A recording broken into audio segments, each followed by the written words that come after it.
Right. Yes, sir, they're here.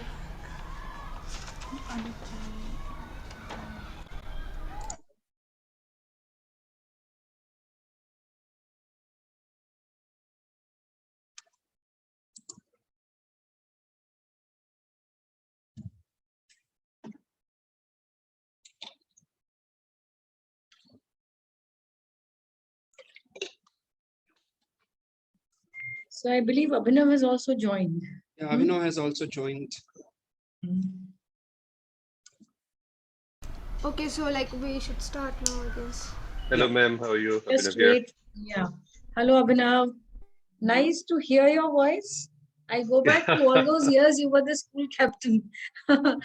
Perhaps the only one to be the school captain for so many years. Oh, that's right. That seems to define me, but really nice to be in touch with you. And we've been interacting on messages, but my 2022 resolution is to be more in touch with my school. Oh, that's great. That's really great. And the school will be really honored to be with you. And if you connect with us, and I hope you're still playing the guitar, Abhinav. Uh, no, ma'am, I was never into guitar. I was more into singing and dramatics. Mhm. But you carried that to school. I remember now, I go back to Shruti ma'am's conversation. She had That must have been a short-lived, must have been a probably. short-lived thing, like one of those. You guys still can't see me, right? No, we can't Oh, see. sorry. At least I Sorry about can't that. see. Let me try again. Sorry. And which was your house at that time? Green, Yes, the best. right? Yes, the best. I was there, so I That's remember. that's And contentious, right? The best. Anuj, what was your house in Kanpur? I was red, Yamuna. I was blue. So only Ganga thing we are Yamuna. missing is yellow here. yeah, so and now Abhinav, that greenhouse, the color stays, but it is called perfection, the house of perfection. Correct. I heard that's so much has changed. I really need to come back and reconnect. And in my next India trip, hopefully it happens in 2022 sometime. I really wish to Let's come hope for and that. come to Let's school. hope for that. But the basic pulse of the school remains the same. Changes, of course, they have to be there when you grow. But it's not Absolutely. that the basic ethos has changed. That stays. That culture still is there, and all that you people learned is still being done over here. Okay, so pleasure being with you today, but I still can't see you. So maybe you can just rectify Yeah, I'm whatever. trying to Yeah. grapple with some technical issues here. I hope to be able to be visible soon, just to So make should the suspense. okay, that's a nice way to put it. So should we begin? Should we begin? Yeah. Right? Okay, so children, I think you can begin.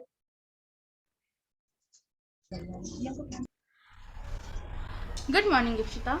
Good morning, Chavi. I was wondering what Ikigai meant. Maybe it's the pathway to happiness?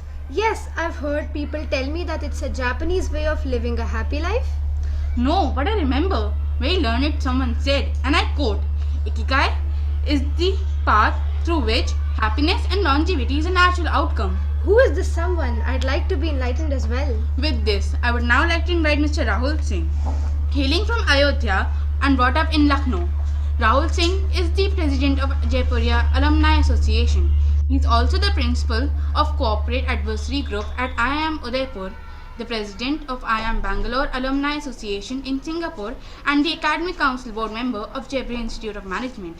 He is the brain behind a social media platform, Gyanology, which aims to democratize wisdom and regularly speaks at the corporate universities on topics that concerns millennials, such as career in 21st century, conscious capitalism, cross-cultural understanding, and has authorized several books on purpose of life such as Atheist Gets the Gita, You Know the Glory, Not the Story. He received a full scholarship to study engineering at Nanyang Technological University, Singapore, and has an MBA from IIM Bangalore. Good morning, sir, please. Thank you. Good morning. Thank you for that lovely introduction. I hope you can hear me. Yes, sir. You can. Okay. I would need somebody to allow me to share my screen because I've got some slides that I want to share with you.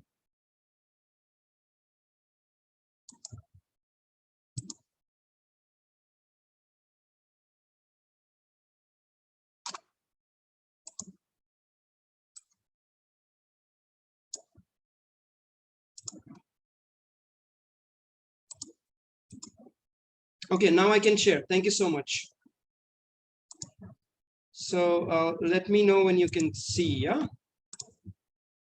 So you can see, right? Yes, sir. Okay, so as you rightly mentioned, I'll talk about Ikigai, but more specifically, I will talk about cash. Cash is career, salary, and happiness. So let's begin with that. And this is going to be an interactive session. So I would want students who are on the screen right now, I would want you to speak because otherwise it gets boring. I don't like to talk to myself. So careers, why do we need a career? Let's begin with that. Can somebody answer that?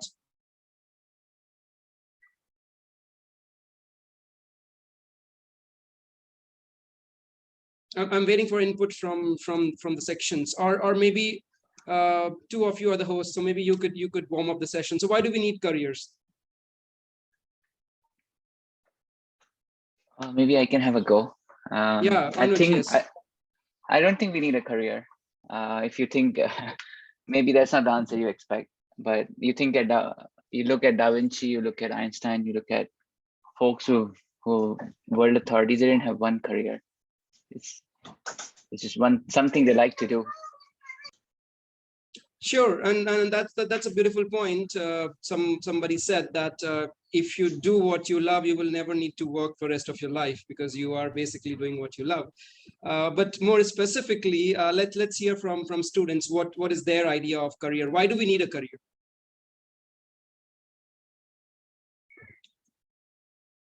So sorry, I didn't catch your name. The two hosts over here. Can you please tell me your names? Sir, I'm Ipshita and she's... Sir, I'm Chavi. Chavi and Ikshita, right? Yes, sir. So Chavi and Ikshita, why do we need a career? Sir, basically career is just a... It has become a necessity for all of us, because people are nowadays, when like we're growing and we're in this stage at school life and we're growing and we hear people say that career is necessary for you. Career, how will you make career when you grow up, when you go to college? But basically career shouldn't be any foundation for you. Career should be something that, as Anuj sir said, that it should be something that you are loving to do. Like you are doing something that you want to do and you have interest in it. So it shouldn't be a work kind of thing for you. So career, like in the society's words, it can be that you have to make money out of it. But then it's something that it's depends on our interests. Sure. So you said something very important, and you said make money out of it. And we can say whatever about careers, but ultimately, the single biggest deciding factor, or the single biggest factor that people choose careers or job is because it pays money. And I like to compare it with the solar system. So solar system has the sun and the 9 planets, right? Every of the planet is important, but if you take away the sun, all the planets, those of you who are physics students will know, they will go tangential. So you need career because it brings money, and money becomes that sun around which everything else revolves in your life, right? Your interest, your family, everything revolves around that career. You need that anchoring sun in your life. So you said what is essential here. So it's because it gives you cash, right? Doesn't it? I mean, in a way, that is why you need a career, right? We live in an organized world. In today's world, we don't grow our own food. We don't stitch our own clothes. We have outsourced that to somebody else. Somebody else is doing that, right? So somebody else is growing the food. Somebody else is making clothes. Somebody else is making shoes. Somebody else is producing goods and services. We are consuming that. In order to consume that, we need money, because money is the thing that is used as a medium of exchange, right? So you need money. So career you need because you need money. I mean, there is no running away from that. That's the base. So the question here to you, Chavi or Ikshita, or maybe other students on the screen as well, is how much money would we need? That's the $1 million question here. How much money do you think we need? let's put that in perspective. Let me ask you this. How much money do you think top 1% people in India make a year or a month? Rahul, you already said $1 million there. It's a $1 million question. So the answer is not $1 million, right?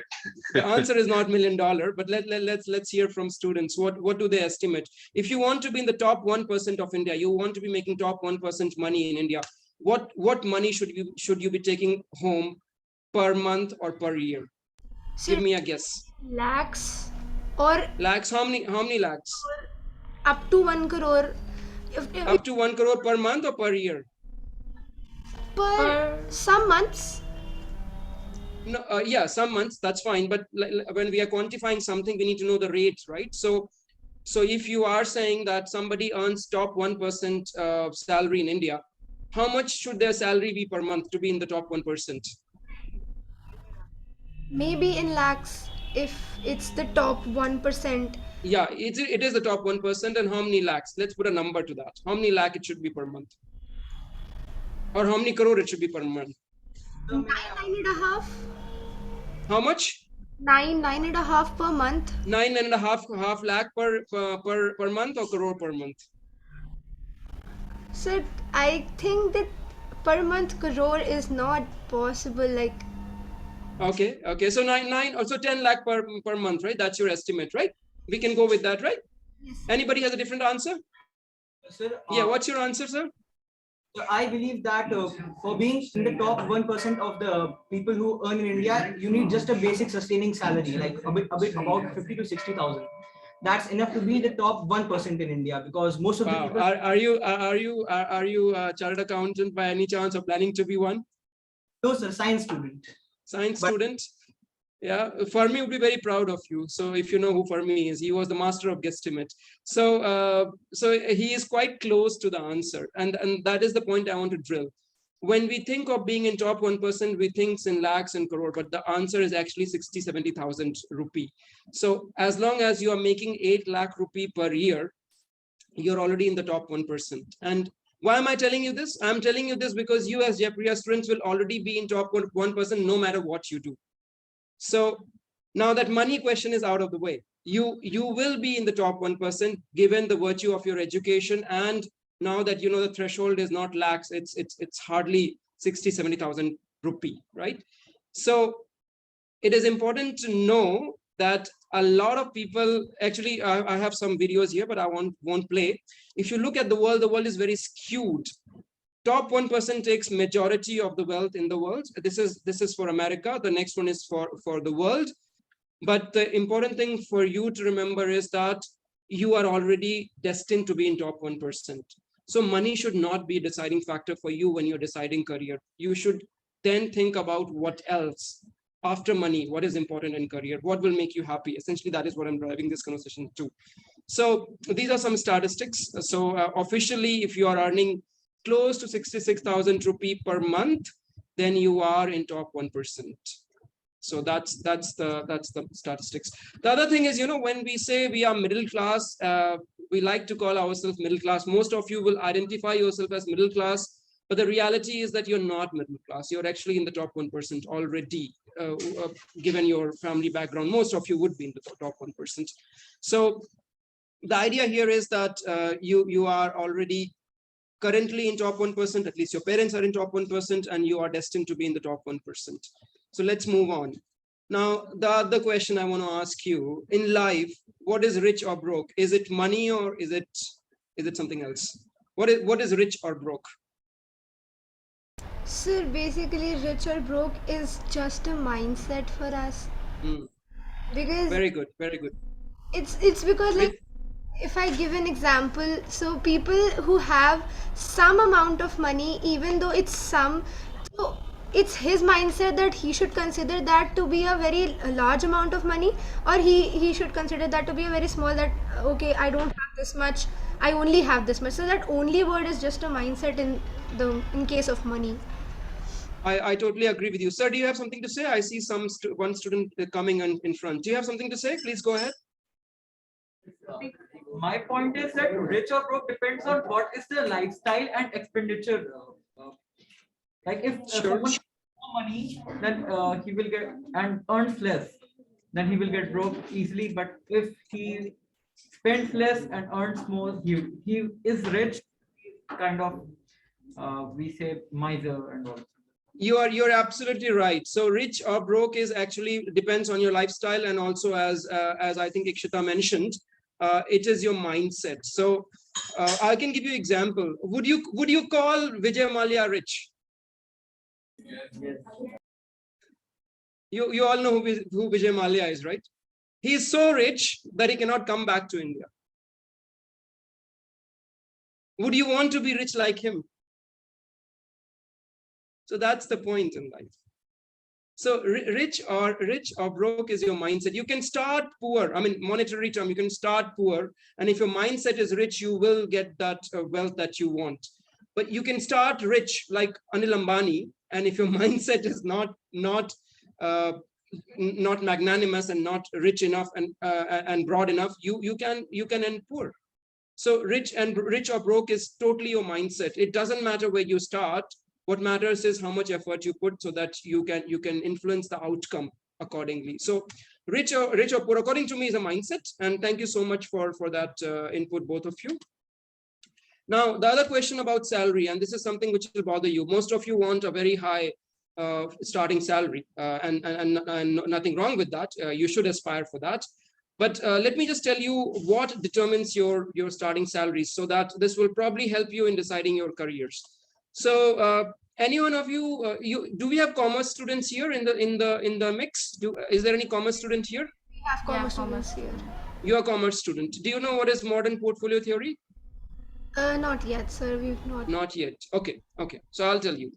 So modern portfolio theory basically says, do not put all your eggs in the same basket. So in portfolio theory, what we do is we take money and we allocate money to different kind of asset classes. For example, you can put money, you want the money to grow, right? The fundamental thing is that money gives you some interest, right? And if you want money to grow higher, you have to put that into various asset classes. Asset classes are things like bonds, stocks, FX, cryptocurrency. These are various asset classes in which you put your money. So what modern portfolio theory says is that in order to diversify risk, so that not all your eggs are in one basket. Let's say you put all your money in stock, in the stock market, and tomorrow the stock market crashes, then you will lose a lot of money, right? So what it says is you diversify yourself. You put your money in stock, you put your money in bond, you put your money in cash, you put your money in gold, you put your money in FX, you put your money in crypto. Don't put all your money in crypto, okay? If any one of you is thinking of that. So then what it says further on is that majority of the return that you get on your money comes from the asset class you choose, and very little of that is determined by the specific stocks or specific sectors that you pick up in that asset class. So what that means is, let's say you put 70% of your money in stock, then majority of your return will come versus let's say you put 30% of your money in stock, then majority of your return comes from which asset class you have put your money in, as opposed to you deciding now within stocks, shall I invest in Google or shall I invest in Facebook? That matters, but the amount that it matters is much less than the way you allocate your resources. Why am I telling you this? I'm telling you this because you are like the money bag. All of you are like the money bag, and your aim in life is to get a meaningful career, a rewarding career, in some sense, a career that gets you more money. Let's just assume that our aim is to, we will assume that for now, okay? Then we will go on and proceed further in the lecture. So let's assume that your aim is to get higher salary. So in order to get higher salary, I'm going to tell you what you need to do. And this is the theory number one. The theory number one is you are like money bags. In order to get more money, you need to allocate yourself in a sector. So you could allocate yourself into, let's say, a chartered accountant. You could put yourself as an engineer. You could put yourself as a doctor. You could put any number of careers that you want. So what it says is that majority of your return will be determined by the career that you choose. So if you choose a career as a teacher versus if you choose a career as a doctor, the amount of money that you will make will differ because of the fundamental nature. You are the same person, but depending on where you have allocated yourself, your return in life, your salary will differ. And your starting salary, at least your starting salary, will be the average salary of that industry. You might be the best teacher in the world, or you might be the worst doctor in the world, but no matter what it is, you will start with the average salary of that industry. So number one, choosing an industry is important. And right now we are assuming we are trying to maximize salary. Okay, just assume that for now.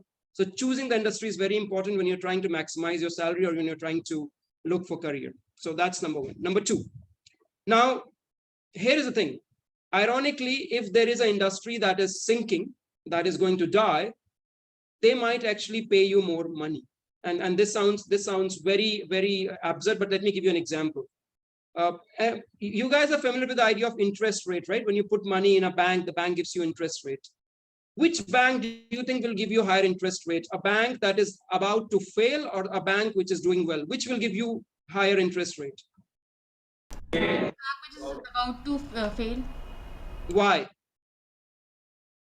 Money to hold itself. Can you repeat? So because it needs money to hold itself. Correct. So this is how life works. And we can look at it the other way as well. Let's say you need a loan. Who is willing to pay a higher interest rate? Somebody who needs money or somebody who doesn't need money? Let's say you need for getting money, you need 100 rupee or you need 1 crore rupee, and you desperately need that. If somebody says, okay, I will lend you at 20%, and you are desperate, you might take it. But if you're not desperate, you might not even take that at 2%. So you get the idea of interest rate? Yeah. So somebody who is sinking will give you more money. Why am I telling you this? Often in life, we have a very myopic view. We don't look ahead and we only look at our maybe day one salary or 1 year salary. And we may end up, because of that illusion, choosing the wrong industry. You may pick up the industry which is sinking. And why? Because that industry is sinking. They're still competing in the same job market. They might be willing to pay you more money, but that's just a mirage. It's just an illusion. For example, and any one of you wants to be the, let's say, the country head or the general manager of Kodak Films, the company which makes the reels. Anybody wants that? Would you do such a job? Do you get my question? Okay, let me flip the question. How many of you use reel films to take photos? How many of you are doing that? Any one of you? Okay, maybe you don't even know what a reel film is. So back in the days, in the camera, I was just gonna prompt you on that. So you guys probably are not familiar. So back in the days, we used to have photographic films, which we used to put inside a camera to take photo. It used to come in 36 reels. So Kodak was so myopic, they did not see the power of digital camera, and digital cameras were so myopic, they did not see the power of mobile phones. Now, any one of you has seen a digital camera? Maybe you've seen a digital camera, right? Yes. Digital camera you've seen, the one which people used to carry and take photos.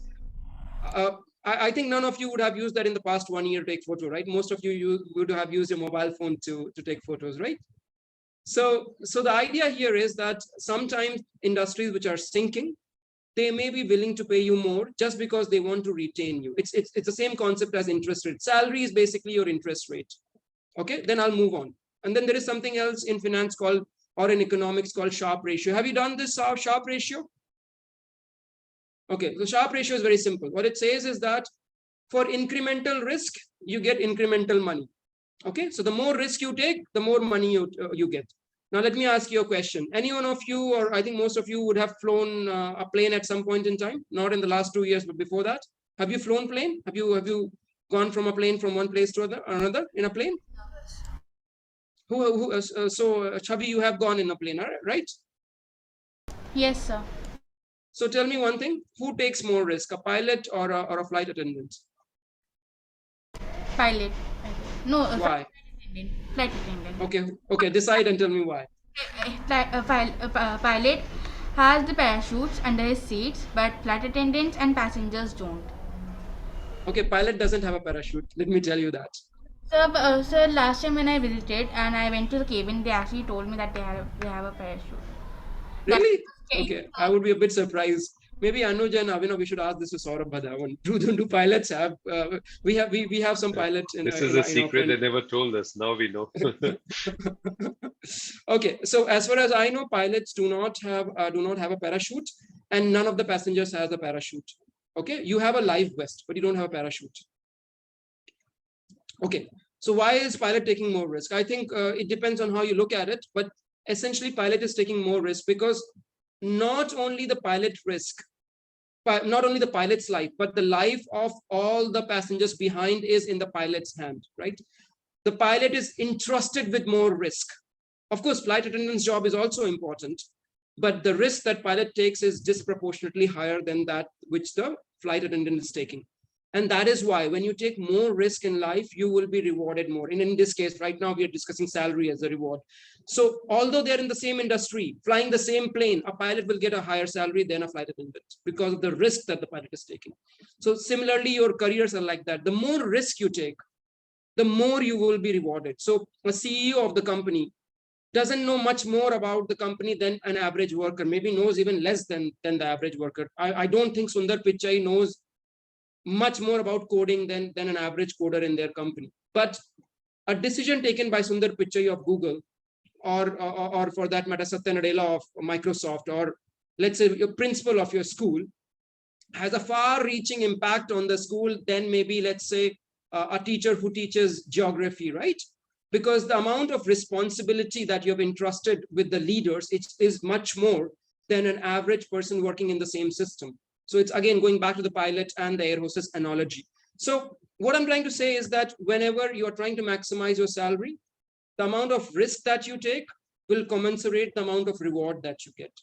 Now, I've told you all this. So what I've told you is that, first of all, you need to choose the industry. And if you want to maximize your salary on day one, choose a sinking industry. And within that sinking industry, pick up the most risky job. And when I was doing this for myself, you know what career I thought was the most rewarding of all? Can any one of you guess? The one which will give me the most money, at least on day one.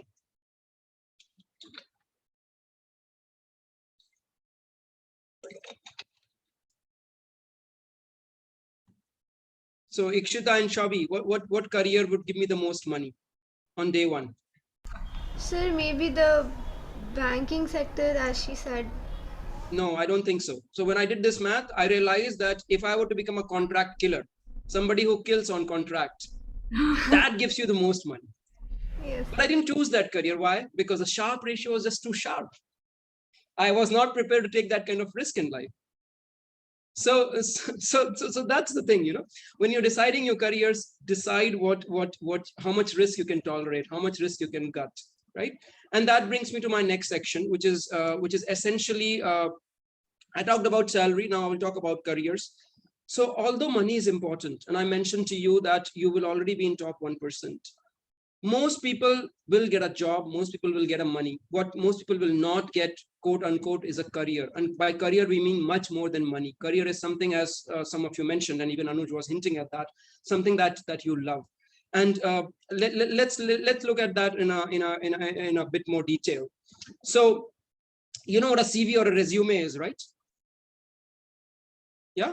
So resume, CV, or a biodata is a place where you list your achievements and who you are and what you have done and what you can do. And you know what a eulogy is? Yeah? No.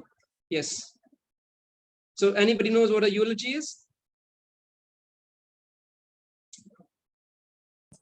Sir, it is something which you read out to a gathering after a person has died, and it is his funeral. Correct. That's a eulogy. So the problem with our life is that most of us are very busy building our resume. We are trying to add one more line to our resume, trying to embellish it such that the speed becomes more important than direction. We don't know where we are running, but we keep running. And the important thing is sometimes, you know, you need to have a rear view mirror of life as to where your life is headed. Can I look my life backwards and then decide, am I headed in the right direction? What does that mean? You know, in life, actually, you would be surprised when you are no longer there. Nobody's going to talk about the amount of money you made. Nobody's going to talk about the amount of what good grades you had in the school. what people are going to talk about is the amount, the number of lives you have impacted, the number of people that you have made happier, the number of people who have been impacted by your absence. That is what people will talk about. So that is why sometimes in life it is important to, in order to know what your achievement in your life is, sometimes it's important to know and think about what are people going to say when I'm gone, and what should that be. And over here I will give you an example. There was a guy called Alfred Nobel. Who knows who that is? Alfred Nobel.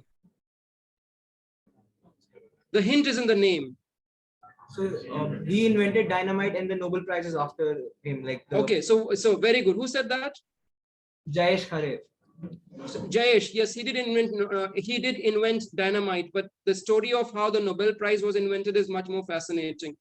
So it so happened that his brother died, and there was a obituary or eulogy which was printed in some newspapers, and one of the newspapers wrote, "The merchant of death is dead." So I repeat, the newspaper wrote, "The merchant of death is dead," and this was in French.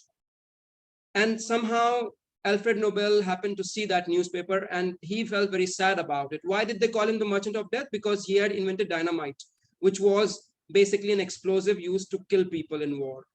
And he had made a lot of money by selling dynamite.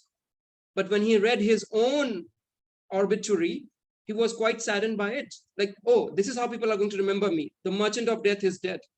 So he didn't want to be remembered like that. And he changed that in his own lifetime. He then dedicated all his money to Nobel Foundation, and then he set up a prize which is valuable even to this date. In fact, the most valuable prize in the human history, which rewards service to mankind, right? So he changed within his own lifetime. So idea is that once you know what your purpose in life is, you can change within your lifetime. You can go totally 180 degrees.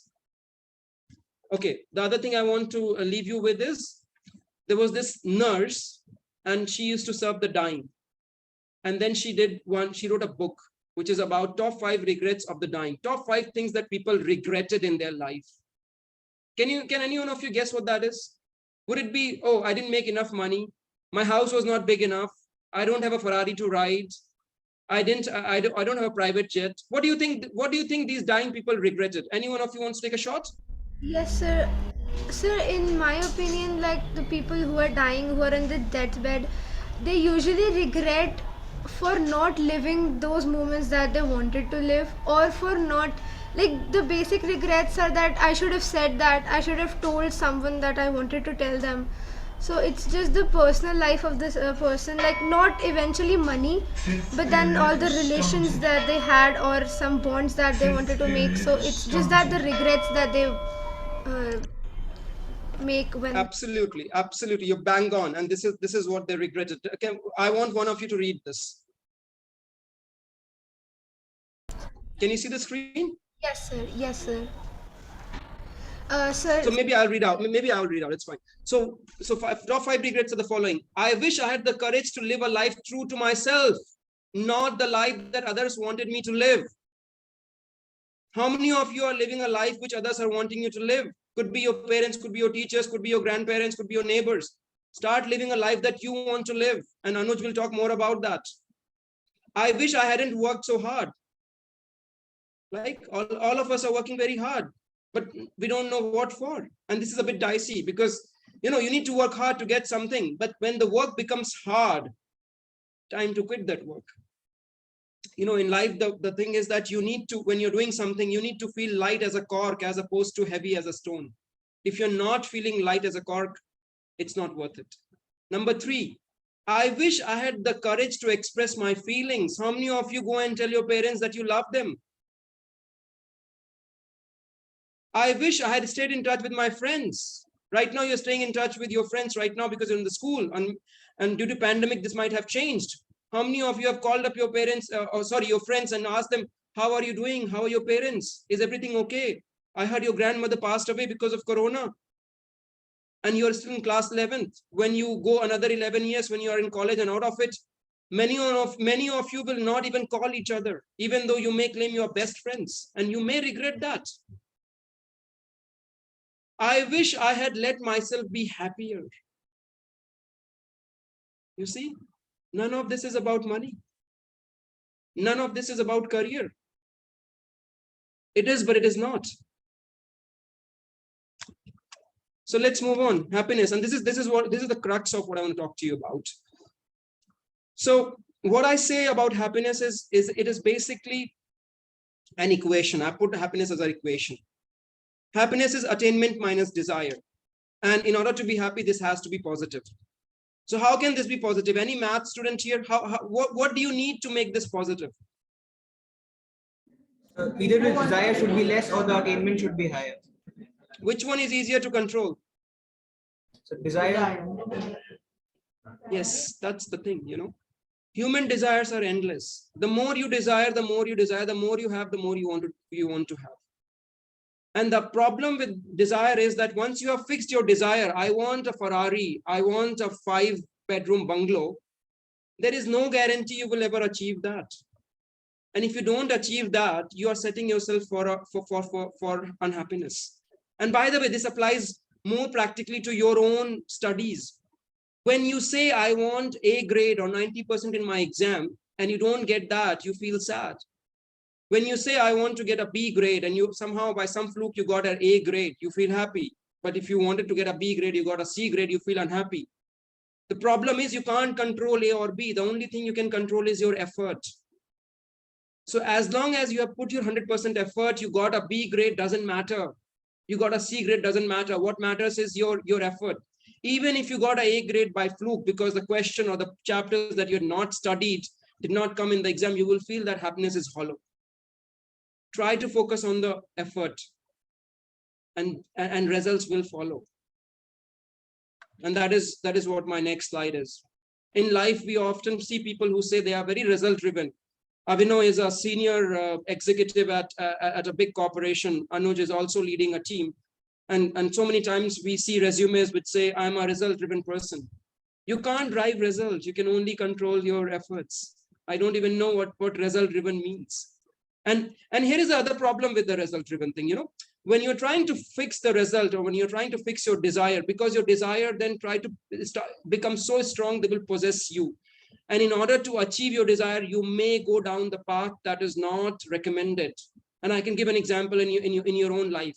So many of you want A grade, and you want that A grade so desperately that you may use means which are not advisable, including cheating in the exam.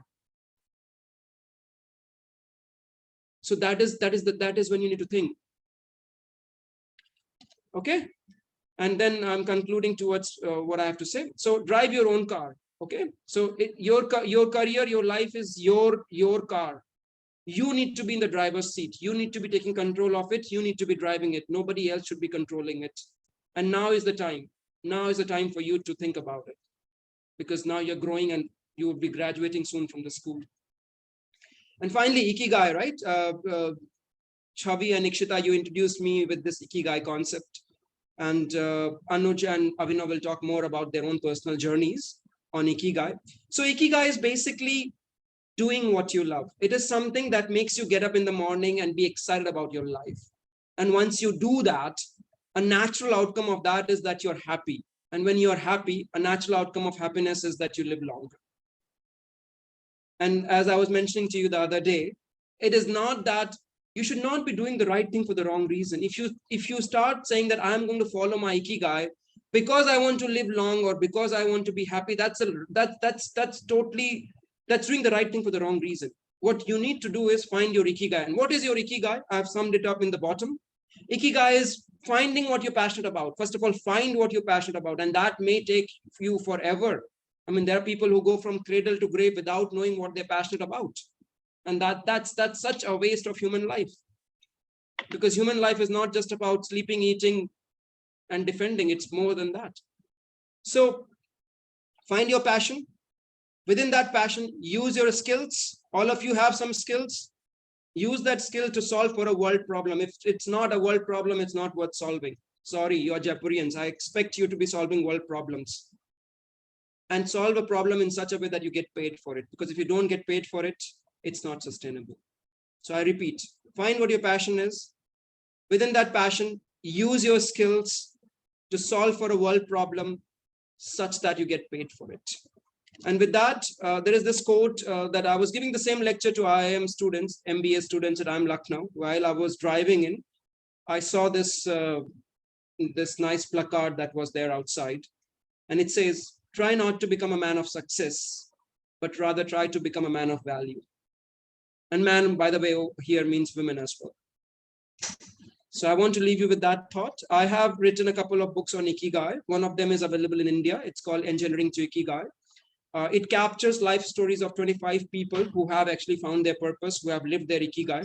The idea is that if you read this book, you will be able to come across 25 people who have been true to their purpose. And some of them have discovered their purpose. Some of them knew it from the very beginning once they were a child, but doesn't matter. Life is about a journey.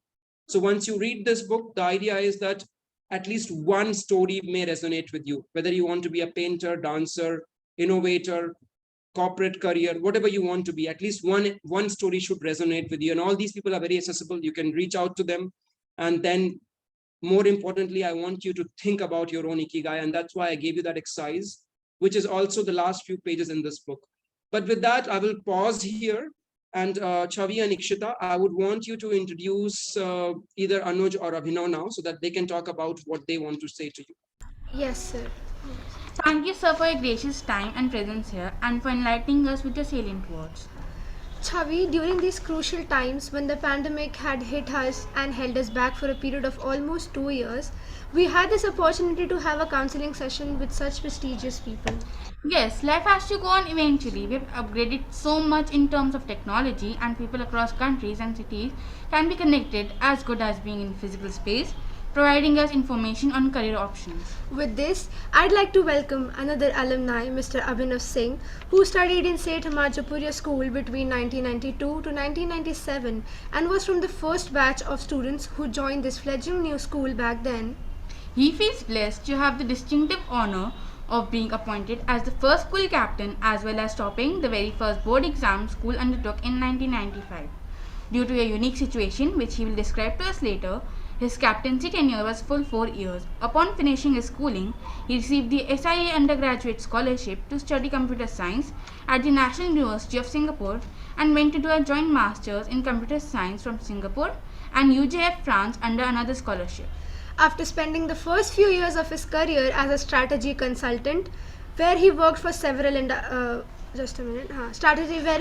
several industries, he is currently working for Nokia Networks as their head of enterprise commercial management Asia. Professionally, he has deep interests in emerging technologies such as 5G, cloud computing, IoT, Industry 4.0, and digital transformation. He is a passionate advocate of connectivity being the answer for many of the world's problems. Personally, his interests are in reading on geopolitical, social issues, and in theatre, where he has been a part of several stage and some teleproductions as an actor, director, and a writer. Abhinav sir continues to live in Singapore with his wife, 2 kids, and a dog, and hopes to visit Lucknow and Jaipuria school soon after this unfortunate gap due to the pandemic. Thank you very much, guys. I hope you can see me now. Yes, sir. Yes, sir. My soundtrack and video track are different because I'm dialing from my mobile. Sorry about that. All right, I'm really, really happy to be back. I think it's been at least 8 years since the last time I was in school. Yeah, I will explain to you why through my presentation. And I said to Ma'am Principal, we should, my 2022 resolution is actually to make good on this one now. Yeah. So I hope to see you before you guys graduate, hopefully get to see you in person. All right. Okay, I have some slides too. And first of all, Rahul, great presentation, like always. Very inspiring, and inspired by you, I also put some thoughts together. I hope you guys can see this now. Yes, sir.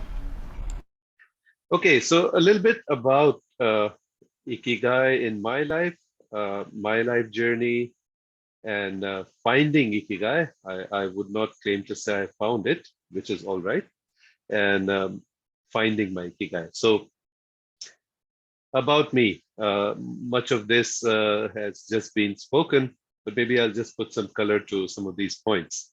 So yeah, in prehistory, in year 1992, 30 years ago, uh, I heard of a school. My dad came home one day and was like, I want you to go and write an entrance exam for this school. I said, which school? I said, Jaipuria school. I'm like, what is that? I never heard that name before, right?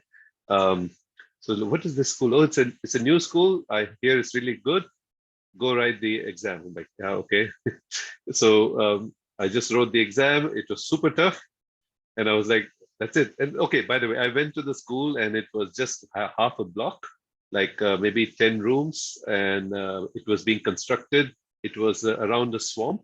There was nothing. There was actually desert around it, okay, where Jaipuria school sits. I remember driving miles and miles to this place called Vinitkan. I was like, what is this? It was totally empty, desert.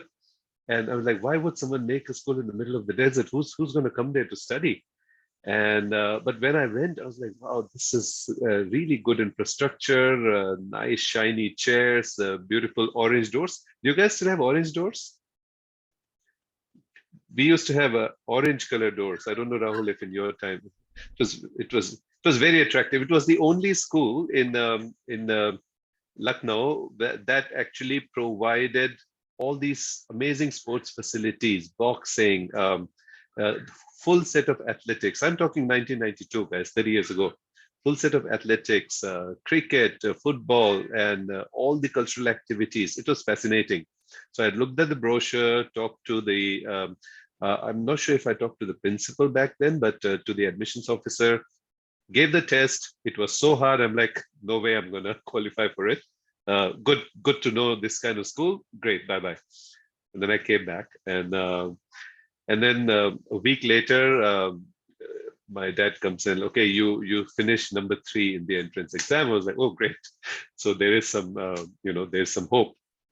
Anyway, I joined the school, and it was I think by far, still is after so many years, the best thing that probably happened to me, to join Jaipuria school, which no one knew about back then, I think.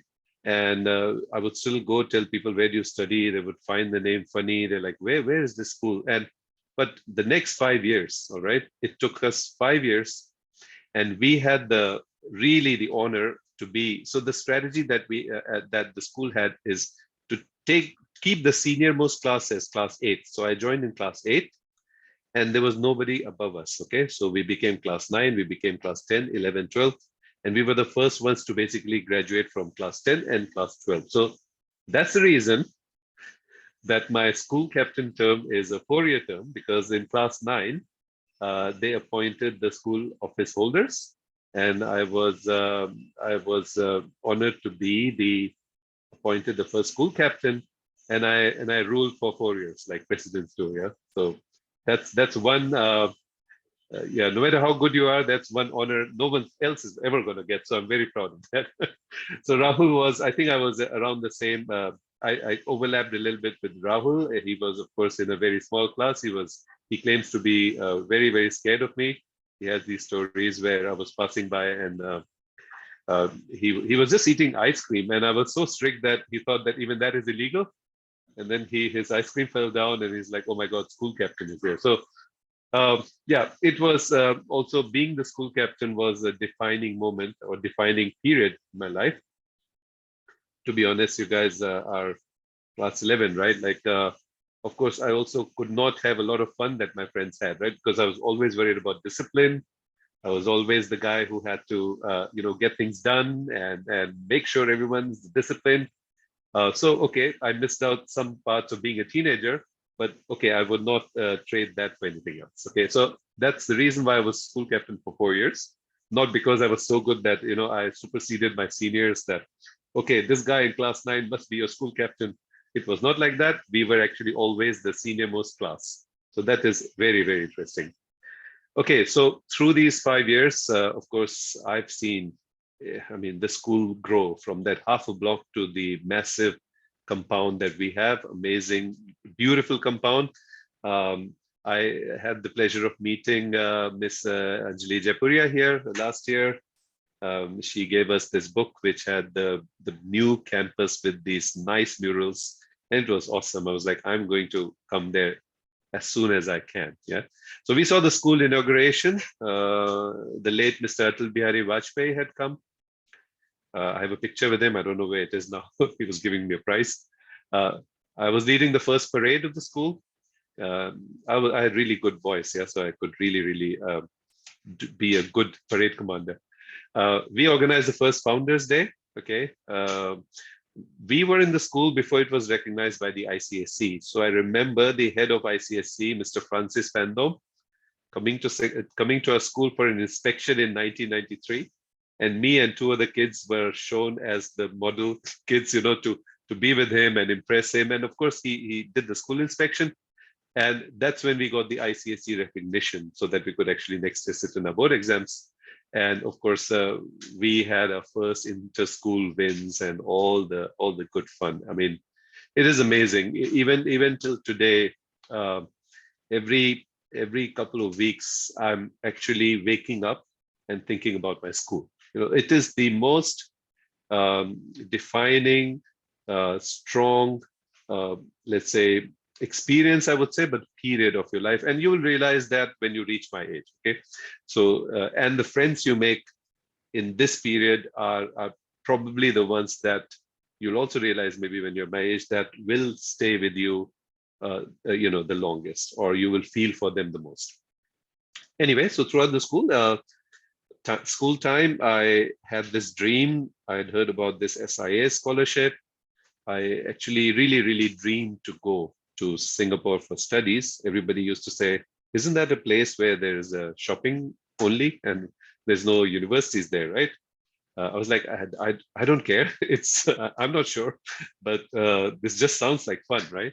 So okay, I was selected after my class 12 for this scholarship, and then I studied computer science in US back in the day, and continued with my master's in a joint scholarship with UJ France, and then started my career as an IT consultant with Accenture. Then switched to strategy consulting because I'll talk about that in a bit in the Ikigai journey. Switched to strategy consulting, where I worked for several industries, governments, several countries, several problems to solve. And then, as often happens in consulting, after several years, you want to settle down into an industry of choice.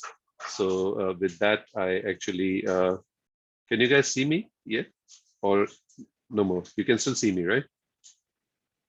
Yes, sir, we can see you. Okay, all right. So an industry of choice, which was in this case networks, where I'm currently working in Nokia networks. So I don't think most of you are of a generation who remember Nokia phones, but okay, that was one business we had. We are no longer that active in it. But the largest business of Nokia was in networks. So we build pretty much all the networks, 5G, Internet of Things, cloud computing, and things that drive Industry 4.0. So maybe another day we can talk about the industry as such. But basically what I'm doing there is I'm actually structuring and executing their large deals. So every time we sell a large contract, a large project, it could be from tens of millions to hundreds of millions of dollars. My function or my role, my team structures the deals. So it's a mix of technology, finance, marketing, business, everything in one basically. So it's interesting. My career theme. So if you go through my CV, this is the way I pitch myself. Like Rahul said, only from a professional point of view, my career theme is value. Okay, so I'm actually a strong advocate of finding value, and value in this case is of course business value, shareholder value, right? Money. So identifying, advocating, capturing, and managing value. So basically more on this next time, another time, but basically my focus is in quantification, yeah, business value, monetization kind of topics. But that's not my Ikigai. That's not the reason why I joined this company. That's not the reason why I'm in this industry. Okay, so as I had also written in my intro, Um, my Ikigai is about connectivity, about commonality. Okay. Um, and this is not something I started with, right? This was at the back of my mind. It's in your subconscious. And when you are actually moving in your career, the choices you're making, you realize that, yeah, this is what I care about. Actually, this is what I really care about, right? So in consulting, the Ikigai connectivity was the common theme. What was the common theme flowing through the various industries? Okay, how could I make an impact? How could I make life better? So actually, even in consulting, I was actually a specialist in non-corporate sector. So governments and basically governments and ministries were my biggest clients. We were actually launching a lot of projects and studies for the betterment of humankind. This is how I would like to imagine. When I joined Nokia and I actually chose to join them, this was at the time when 4G was just starting. Okay, so I realized that the phones will become the big driver for human connectivity and human enrichment. So this is before an iPhone was launched and you could have apps on the phone. At that point, phone was just to talk and maybe to text message. So just before that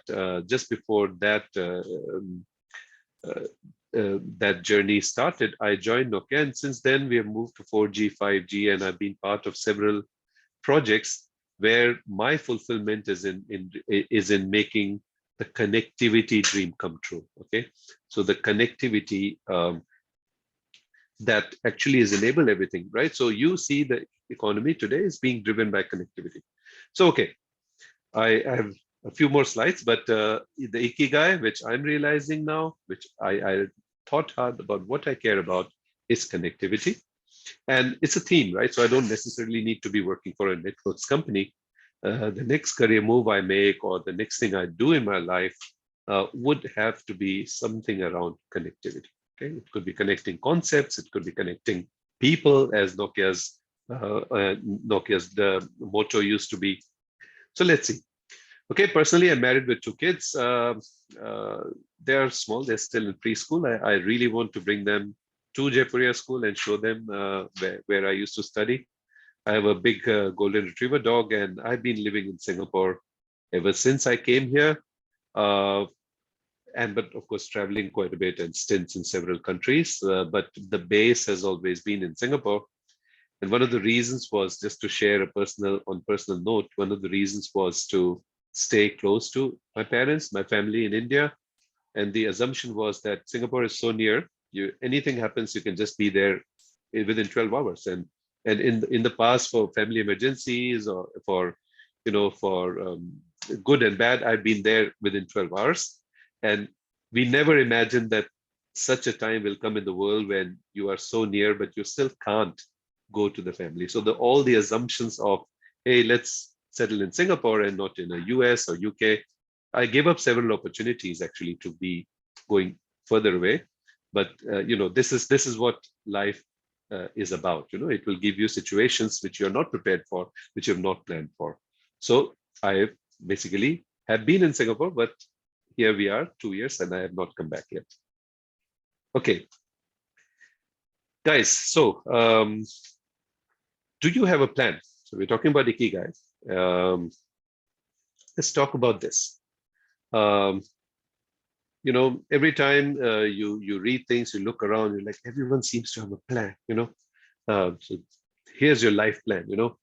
You talk to very driven people and those who look like they've everything organized and they're great and they look sharp. Yes, I have a plan. Okay, I'm going to be doing this and I'm going to be doing this and I'm going to be doing this and I'm going to have a linear, straight, journey like a rocket from A to B. Okay, and life will be a bed of roses. I'll just be getting roses and roses. Roses just represents like good things that are happening to you. It's great. I mean, it's good to have a plan. I mean, don't get me wrong. I'm not saying just go random and don't plan for anything, but that's not how life is. Yeah. So I'm now on the other side. I've now spent 25 years outside of school, so can share a little bit about life with you. Life, you can plan for it, but it will never go straight, right? Life will take you like this. You might end up, if you're looking for a destination, you might still end up in the same place, the same career or whatever, but yeah, it will take you around. Okay. The roses will have thorns too, right? So yes, you see very successful people, you see very, very great, right? But of course, they have worked hard for it. They've had their share of the disappointments. They've had their share of hard work and bad luck, everything. Okay, so don't just look at the surface. Everybody that you see that you want to aspire for has gone through life which looks like this, right? But the choice is up to you. I think so. The one part of this slide is to tell you that life is not straightforward. Do plan for it, but don't get disappointed if it doesn't work out according to your plan. The other thing is to, why I put the roses, please make time.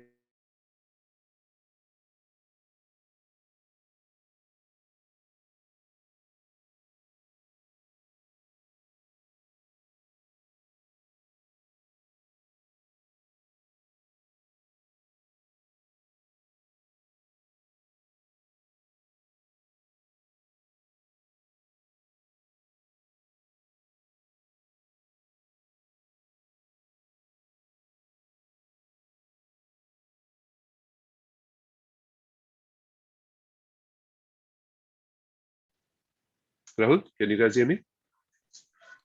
Yeah, we can hear you. We can see the slides. Excellent. Okay, so this is about plan. Now, so this is my class, guys. This is the first batch of Jaipuria students, 1992 December. All right. So this is a rare picture. This is my class 8 of 1992-93. We had 4 class teachers. Actually, we had the best personalized attention that I could ever imagine. Circumstances and the new school, whatever. This is exactly the size of our class. Can you imagine one section, these many kids, class 8, okay? 4 teachers really giving us all the attention. All right, that was great times. So this is my batch. Now, what do you want to be when you grow up, right? So here is all my friends. We have all sorts of achievers, careers, path takers here in my group. So we have a top lawyer in the police department. We have an army officer, colonel. This guy is a top distinguished engineer in Apple. This guy is a senior naval officer, investment banker, ex-consultant. This guy is the next unicorn founder. You'll be hearing about his startup very soon. Air Force officer, doctor, social entrepreneur, school founder. She runs a school. Lucknow's top CA. I think you know who I'm talking about, Rahul. Consultant, international consultant, teacher, NGO leader, right? So this is what they became when they grew up, okay? So these are the guys. So the question is, everyone must be asking you, right? What do you want to be when you grow up? So I'm happy to report that when I grew up, that's me. I remain me, okay? So that's the point. When you grow up, if someone asks you what you want to become, you should say, why should I become something? Me is me, right? I am me. So I may look different now from what you see in this picture. I was actually not the tallest guy in the class, but I am very tall now. But I am me, right? And you see all these job titles for these guys. Many of them are actually in the second jobs. Like this guy gave up consulting. Now he's in the startup. Someone has retired early, running a school. Someone, it's the time for when you are in your late 30s and early 40s. It's time to do something else. And I'll show you later. So I am me. But I see all these guys as my lifelong friends. They remain the same to me also, right? They may have become all this, but when we actually get together and when we have, talk to each other in our friends group, these are my lifelong friends, right? So don't be too worried about, oh, what will I become when you grow up? You'll remain yourself, right? No big deal about that. Okay, then. So what do I want to do when I grow up, right? Again, the question. So this is my life, all right? So I ticked all the boxes. So yeah, when I was in my teens, I got good marks, okay? Then I did a lot of ECAs and leadership stuff, so I had a really nice resume. So then I managed to get this scholarship, right, which is given to about 24 people in India. You get into a good university, right? And hey, you must study computer science. I mean, back then, this is what Rahul was saying. Don't have to do what people want you to do. You should always know, is this really something I want? And I'm telling you, I was really convinced I wanted to study computer science back in school, because that was the elite subject. Out of a class of 40, 50, only 7 kids were allowed to study computer science. You had to be the top in your school to actually study computer science, because there were limited computing resources. Okay, so because it was so hard to get, I thought that is the best thing to get, right? So of course, nothing wrong with computer science. I also studied that. I'm just saying, just because this is the top choice because of market forces, demand, supply, doesn't mean that is the thing that you must do. Okay, so just be careful about that. Get into a good university, get a good job in an MNC, make money, travel the world, buy all the things you wanted, check. Okay, so then I was in my 20s, late 20s, early 30s. Yeah, got married, bought a house, bought a car, then another car, and have kid, and another kid, another house. Okay, that cycle continues, right? Okay, progress to a senior corporate role. Great. Happily ever after? Question mark. That's the point. Okay, I'm not saying I'm not happy. I'm very happy, no regrets, but that's okay. Now I have, ticked off all the things which I actually used to dream about when I was your age.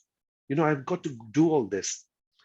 Now, at the age that I am, I'm thinking, what next? Happily ever after, or what, right?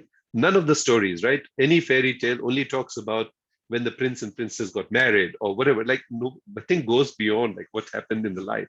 So think about that. And that's why, I mean, don't have to burden yourself, but that's the idea. You need to think about what would you really want when you are in this position. Okay. Yes, as you age downwards, you have money. Okay. But you really don't have time. I must tell you. Okay. I was working till 3 a.m. last night. Then I realized, oh, I need to make this presentation. Really, I had to do it late night because really there is no time. Okay, there is no time. Health, it really depends on you. All right. So am I in the best of health and fit? Maybe no, I think I can do better because I'm just spending all the time working, getting things done, making money for the company, for the economy, and a little bit for myself. But, please watch out for that. And the most important, as Rahul also said, friends. When you're no longer here, no one's going to care about how much money you had or whatever. How many people will talk about you, right? So health, friends. So as you grow old, you get these things and you get less of these things. The other things are question marks. It's up to you, right? So last thing, guys. So if you want, if I could just tell you a few snippets of based on the distillation of my experience. You are the best example of you, okay? And you are okay. Absolutely. When you're a teenager, you will really be thinking, I could be this, I could be that, I need to be like that. No, you are the best example of you, right? And because you're the best example of you, you're okay. And it is okay if you don't have a plan. Remember, I showed plan. It's not about the plan. Okay, because the plans change by circumstances or by you. I really wanted to study computer science because that was the best thing. Because if I get it, everybody will go like, oh, wow, Abhinav is really smart. Okay, I got it. After studying 6 years of computer science and working 1 year in IT consulting, I realized, oh my God, this is not for me. That came very late, right? But okay, I'm like, okay, good. I've had fun doing this. Now let me do something else. And then I kind of changed careers. And a lot of people will do that. So don't have to worry about, okay, I'm in this, oh my God, I'm going to be stuck here. Or I really want to be this and really want to be this. It's never like that.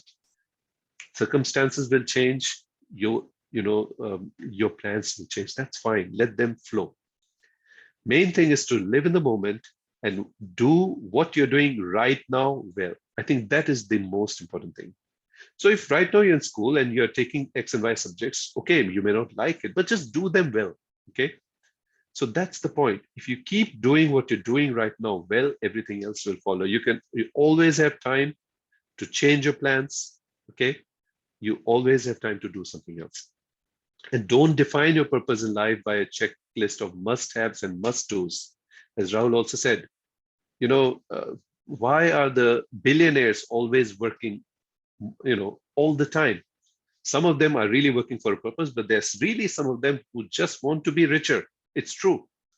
Okay, there is no end. Okay, so don't define the time by list of must have, must do, and please make the most of your time in school. This is the best time, I can tell you, at least from my experience. Learn to learn. Okay, it's not about how well you can study math or commerce. Learn to learn, but unlearn and learn again. This is the most important. In life, what you study in school will run you for the next few years, but after that you have to learn again, and then you have to unlearn things and learn again. Okay, and don't worry, guys. You guys are just 16, 17. There's always time, especially at your age. Never think you're out of time. Never think you're out of options. Don't feel despair. All right, you have the time. Okay, so with that, I will give it back, and I hope that was useful. Abhinav, I will just add some things to what you said, if I have your permission. Yes, please. So there are 3 takeaways for me from your talk. Number one, importance of planning, and I will summarize that as, we say, if you fail to plan, you plan to fail, right? And that's so true. Always have a plan. Life is actually what happens when you're busy planning. But that aside, have a plan so that the direction in which you're headed. The other thing you talked about is there are billionaires who work for money. And the top 3 I know are Jeff Bezos, Elon Musk, and Bill Gates. Talk to them, and they will tell you that they would rather have a little bit less and wish they had a better married life or better relationship. Each of those 3 is divorced, right? So sometimes, and when you are divorced, actually 50% of the wealth goes away anyways. So that's the irony. They were working so hard for something which is not even there with them. So they lost the relationship, they lost half the money as well. Lastly, you talked about learn and unlearn. I think that is the most important thing, because you see, Abhinav, when you were in school or when I was in school, we had 9 planets. And then we had to unlearn that, and now we know there are 8 planets. So that is the beauty of life, right? You have to unlearn what you have learned in the light of new information that you get in life, and that is what life is all about. Learn, unlearn, relearn. So I'll pause here now. Now, Anuj, maybe Ikshita and Chavi, you could do a brief intro for Anuj. Yes, ma'am. First of all, I would like to thank Avinash sir. That was very indeed informative and rational. Thank you so much, sir, for lending us your valuable time and guiding us through this. Oh, wait. Isn't this over yet? No, to put the last jewel in the crown, we would now like to greet our 3rd alumni, Mr. Anuj Jain. He was born in Udaipur and did his schooling from Jaipuria School, Kanpur. He is passionate about creating ecologically responsible, nature-inspired design for built environment that are good for people, biodiversity and ecosystem services.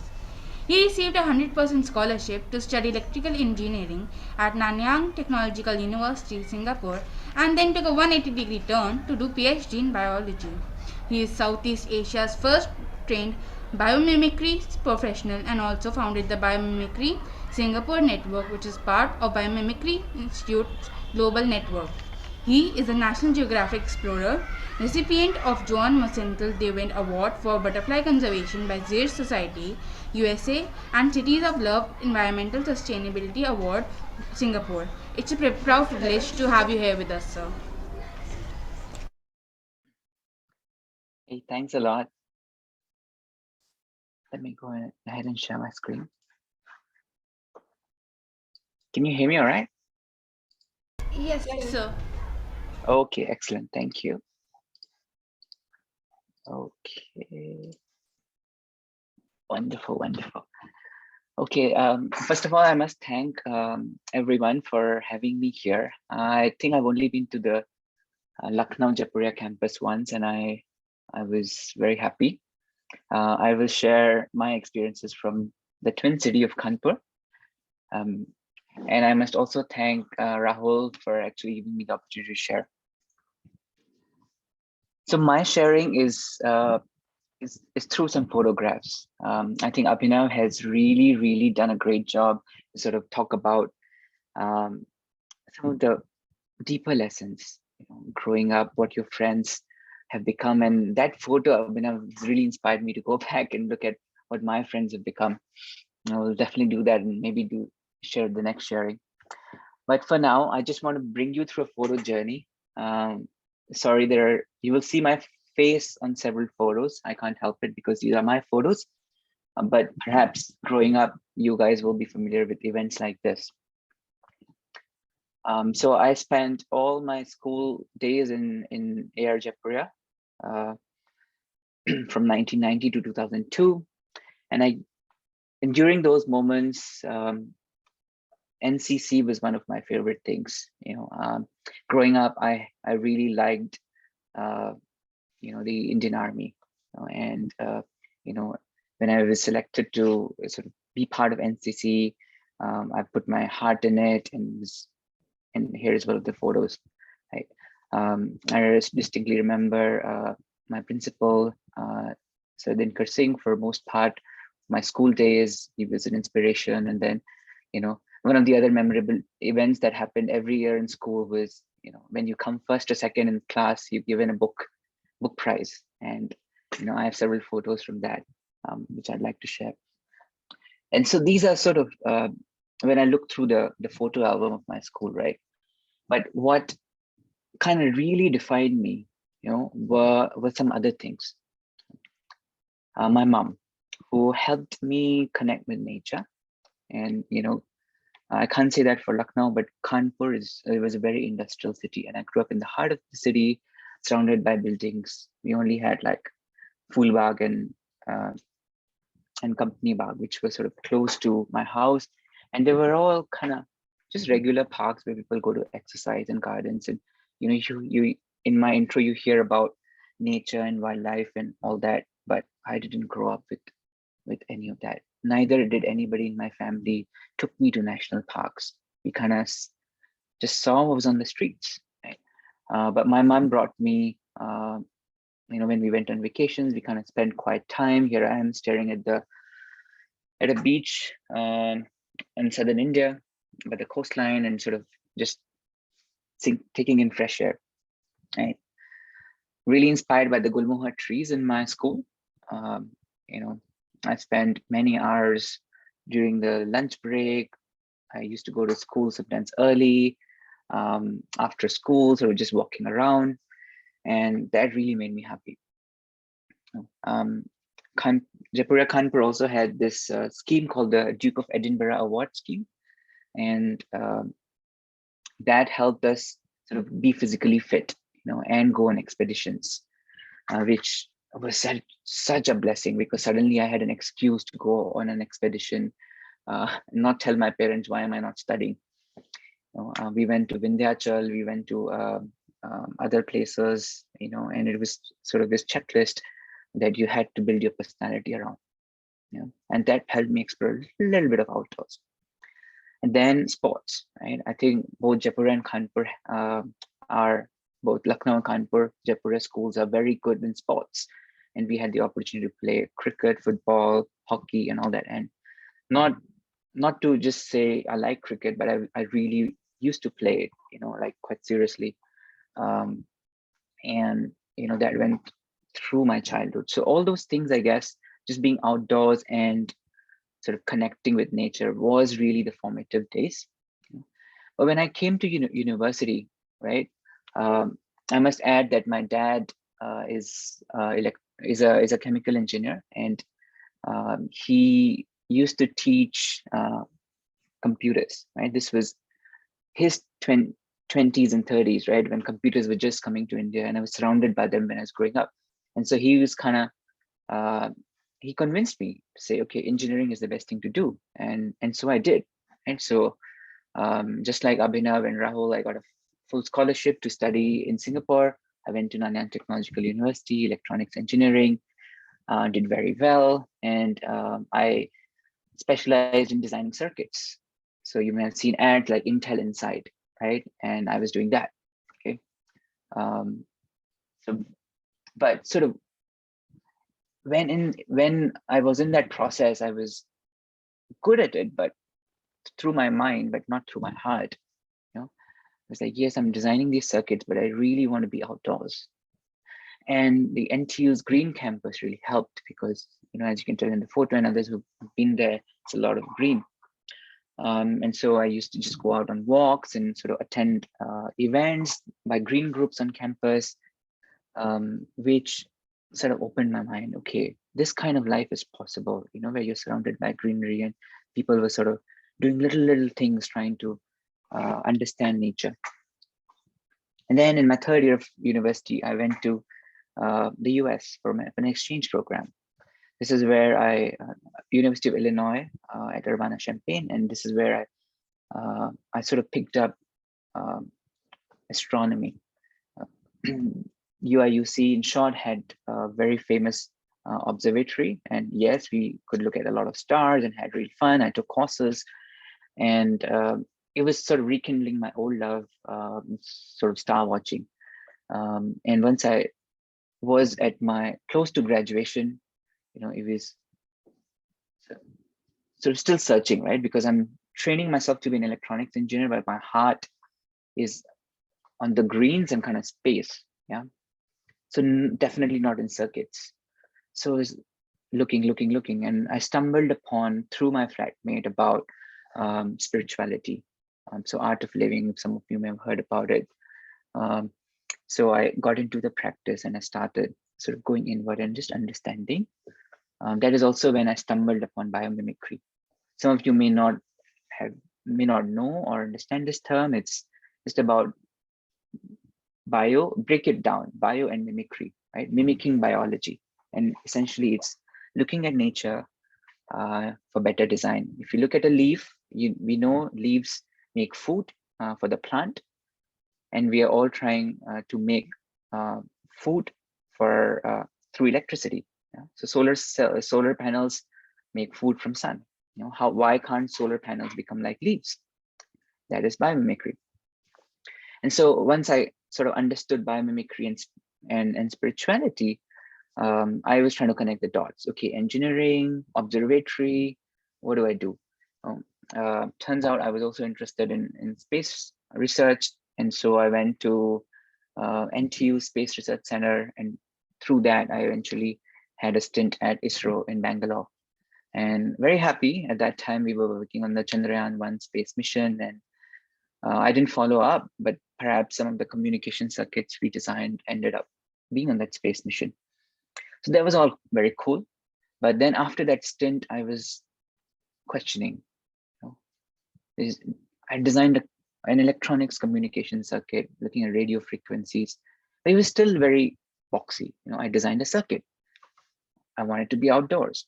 And so it was this sort of shell that I had to come out of to say, okay, it was not just space missions I was interested in, it was about going outdoors. And that is when I started soul searching. And I want to return to what Abhinav said.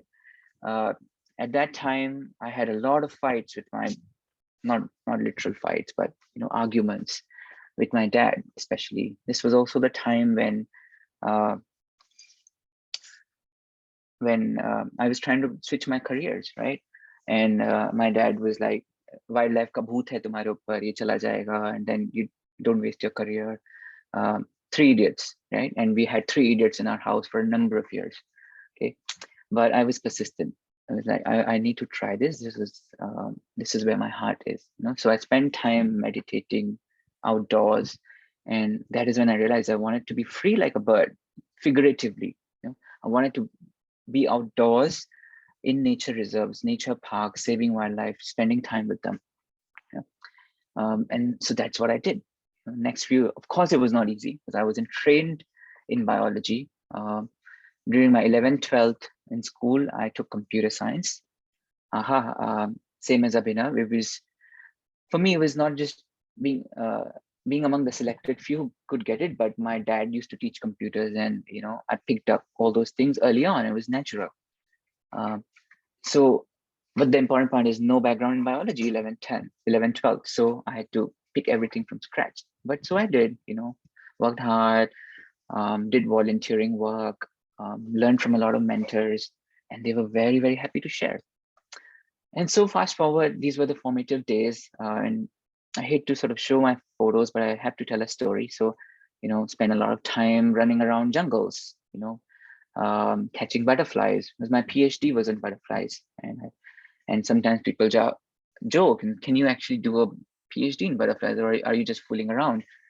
No, you can. And so I became an entomologist. And I continued to run and ran a lot of marathons and Ironmans and stuff like that. Being outdoorsy, and then became a nature explorer. But funny enough, a local newspaper sort of covered my story, and it was about how from a land that is the land of India that is so large, wild, with tigers and elephants, because I was living in a city, not sort of with people that cared about nature. I went to a smaller city, Singapore, right? And from sitting in India, you might say, hey, Singapore is for shopping, but actually Singapore is very green, right? And it's the company of people, not having a full plan, but sort of just taking baby steps and saying, okay, I want to really immerse myself and sort of learn from them. And it is this so-called shopping city that helped me become green. And I can tell you a bigger story. These are some of the organizations I worked with. And then as my career continues to progress in ecology, I came back to biomimicry, right? I don't have time to share a whole lot, but after my PhD, I came back to it to say, okay, I need to close the loop because it's just felt so inspired, connect biology and design. And so I set up the biomimicry network. I have a company that actually consults in biomimicry. And coming back to flight, I actually do workshops on how can you look at nature's flight, be it birds, bats, insects, and using them, how can you design better flights? Because obviously animals can fly very long distances with very little fuel. And if we were to design our flights like them, we would be a lot more efficient. Yeah. So I guess this is my last slide, but just closing it to say, growing up, I didn't have a plan. I, just like Abhinav said, I was doing what I had been assigned to do in my myopic view. So excelled at school, got good grades, but just kept following my heart. A lot of times people questioned, why are you doing this? If you need to do this, just do this as a volunteer. But I said, no, if I'm this is my life, I need to choose what I'm doing. I am not going to spend 5 days a week doing something I don't like. And then eventually money followed. I kept working, and purposely tried to do things that I'm passionate about, but where there are fewer people. And that's, I guess, another lesson. You got to create your own niche. And in fields where there are less people, you become better known very quickly. And that's not a bad thing. It's a win-win. You are good at something and there's less competition. Why not pursue it? And so I guess that's where I am. I continue to do things which I like. And yeah, there's no stopping back. With that, I'll pass it back to the hosts. Thank you, sir. Thank you for allaying our fears with regards to our career choices and passions and giving us good insights and sparing your effete presence. We're really grateful. Pleasure. I would like to invite Promini ma'am to address this counseling session. Just a few words. I'd rather speak less, children, except pay my gratitude, heartfelt gratitude to Anuj, Abhinav, and to Rahul. And Rahul, thank you so much. You've been doing so much for this school. They've given you so many thoughts to absorb, to reflect upon, that I think you can spend the weekend doing that. And finally, decide whether you wish to make a plan or you don't want to have a plan, because both the options have been offered to you. It's basically, I really like when Abhinav said that you have to be you. And children, that's really very essential for your confidence. For you to take any decision, it is essential that right from now, you become you. Have one personality rather than being driven in different directions, because you can make the best out of any career that you choose, provided it belongs to you and you belong to it. So thank you so much once again, Rahul, Abhinav, and Anuj, for being there and for such an insightful session. It was really engrossing. Children, what do you say about that? I did not see any of you budging from your places actually. So it's hard at this age otherwise. Thank you. Yes, What I would Buzz. add is that a lot of students may have questions after the such stimulating session by Avinav, Anuj. We probably will come back to you if you want to have another session just for your questions. So that option is always open. And as ma'am said, think over this on the weekend and write down your questions, and we'll take it at some point in future.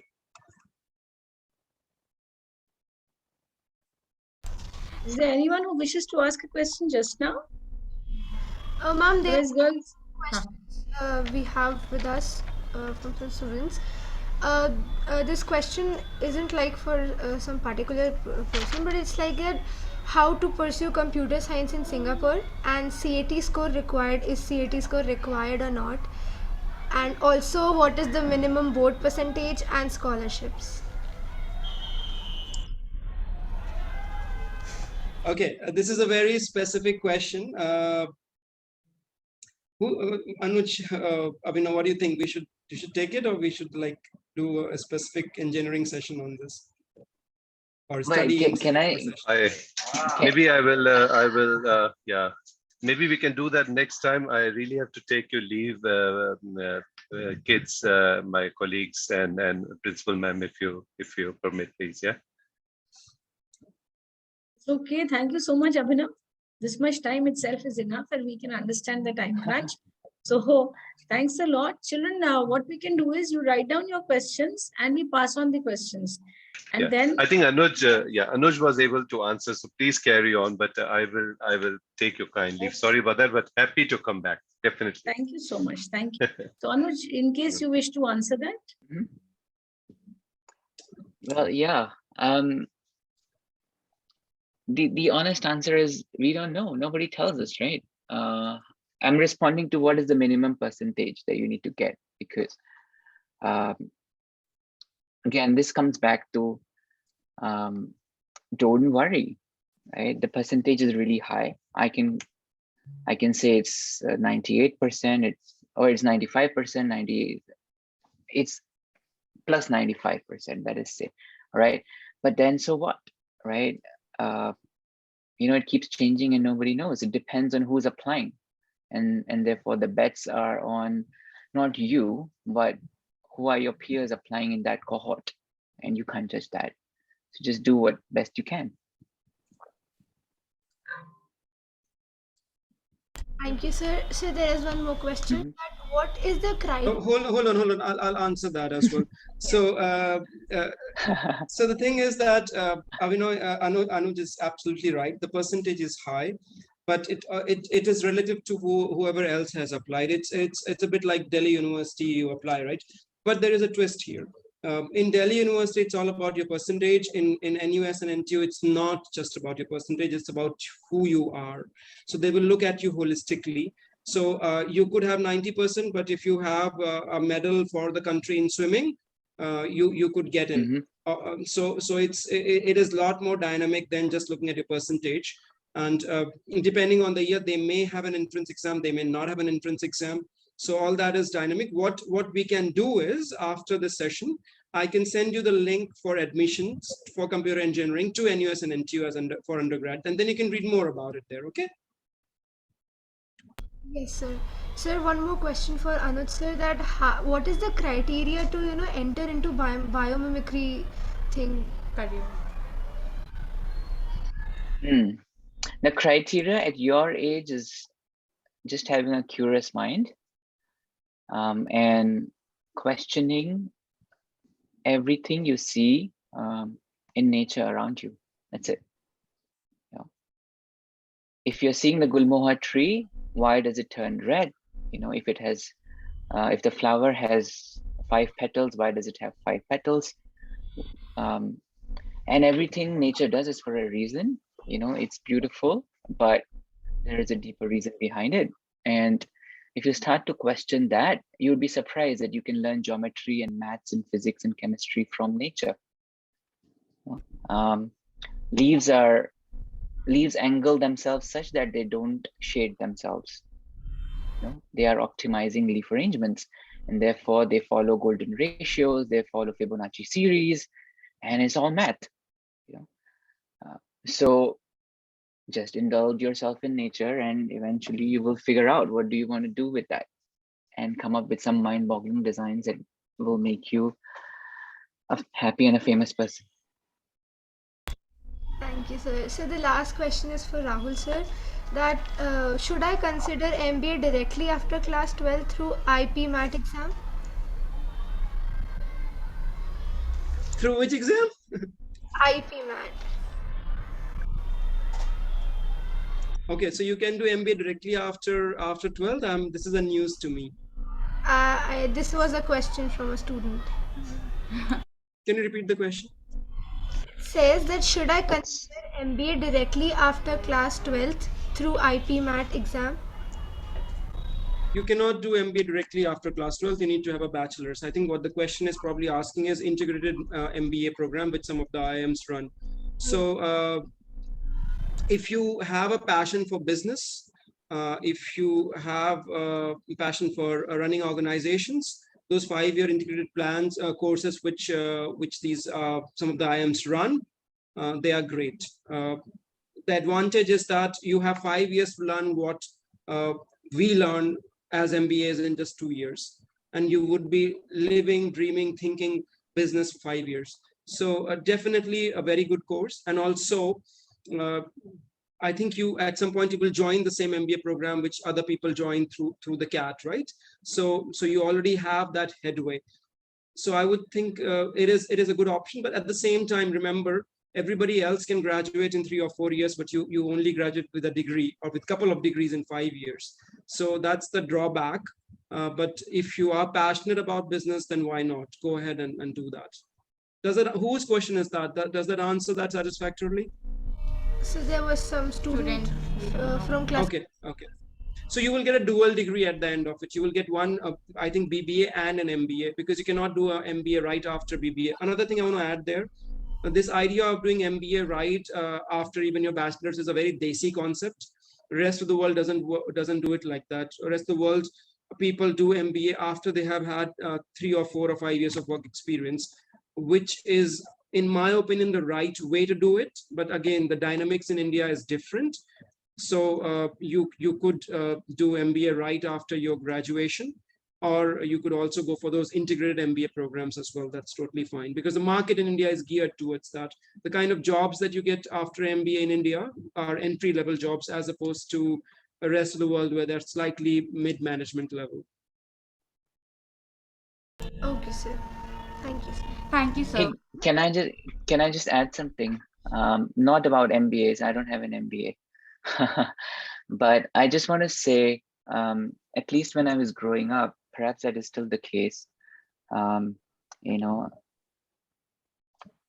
I should say even my cousins who are younger and are your age students now, 10th, 11th, 12th, you know, the career options they generally think about are finance, chartered accountancy, IT, engineering, doctors, you know. I can count them in my fingers, right? But just, again, I can't prescribe you a career, but go back and think, you know, there are so many more things you could do. You could become a geographer, you could become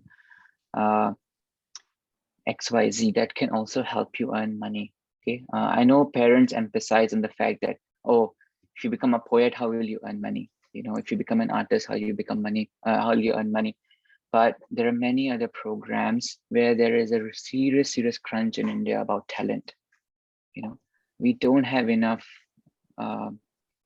good geographers. We don't have enough good conservationists, biologists, biomimics, blah, blah, blah, right? And if you become one, you will be a handful of trained people. Why do you want to compete with 100 or 500,000 IT engineers who are all very good? Compete with 100 geographers instead. And I guess that could be another way to consider this. One question, though, Chavi and Ikshita, to you is, I had given that exercise about finding your Ikigai. Have you guys done it? Yes, sir. So you would see that the questions that you're asking are very tactical, as in they're coming from a set mindset that, okay, I want to be this, and how do I get there? The question should be rather reverse. It should be first finding out what am I good at, what do I really want to do, and then looking at what is the wide possibility out there. Whereas when you block yourself that I want to be an engineer, I want to do, asking something like what is the criteria for computer science in NUS is a very specific question. Which is fine. I mean, once you know what you want to be, you need to have a roadmap to get there. But more importantly, answering why I want to be a computer engineer is much more important. What gift do you want to give to mankind with your computer engineering skills? That is, I mean, Anuj and I both are electrical engineers. In fact, I met him when he just came back from UIUC exchange in the campus bus. And I was fascinated. Oh, wow, you went to UIUC. How do you get there? That was one of my first questions to him. Now, fast forward so many years later, neither of us is in, maybe he is, but at least I'm not using any of my engineering, and the amount of engineering that I learned and what I remember of it, I could put on the back of a stamp. That's what I probably remember. So more importantly, but nothing discounts from the fact that I went to a top university where I met great people like Anuj and many others, right? So again, universities and education is more than your grades, more than your classes. It's about the entire experience. So where I'm getting with this is, and I know it sounds a bit of a gyan, but it is a bit of a gyan. First, try to cast your nets as wide as possible. Try to figure out what you want to do, and then narrow down into how am I going to achieve this, right? So that's the message I want to leave you with. I know the session was planned for 90 minutes, and we are already well past that. So if time permits, I could run through that Ikigai exercise with one of you. Anybody who wants to volunteer, but if time doesn't permit, then we can pick it up on another day. We could do it on another day. Yeah. Right? They have another event for which they have to plan. So we could do this on another day when we meet and when their questions have to be answered. So we'll take their questions and we'll get back to you, because we have to do that award thing also, Rahul. Yeah. So we need to plan for that. So we'll club all of them and then we'll get back. That would be lovely, ma'am. And we can get more experts to answer that session. It will be more like a panel discussion over there, right? Where straight away we'll go into the question mode. Yeah. Okay. All right. Thank you so much once again. Thank you so much, ma'am. Thank you, children, for asking for it. They asked for it, so they got it. Excellent. Thank you, ma'am, for letting us conduct this such a great session. And thank you, sir, for sparing your gracious time with us through your busy schedule. And this will surely encourage us in our future endeavors. And your thoughts have enlightened our minds and have shown us a new path. Thank you so much, sir. Thank you so much, sir. Thank you, Ikshita. Thank you, Chavi. And thank you all the students who participated, everybody who has been patiently hearing. Just one message, pick the book. It will help you figure out what you want to do. Thank you. Thank you. Thanks. Bye. Bye.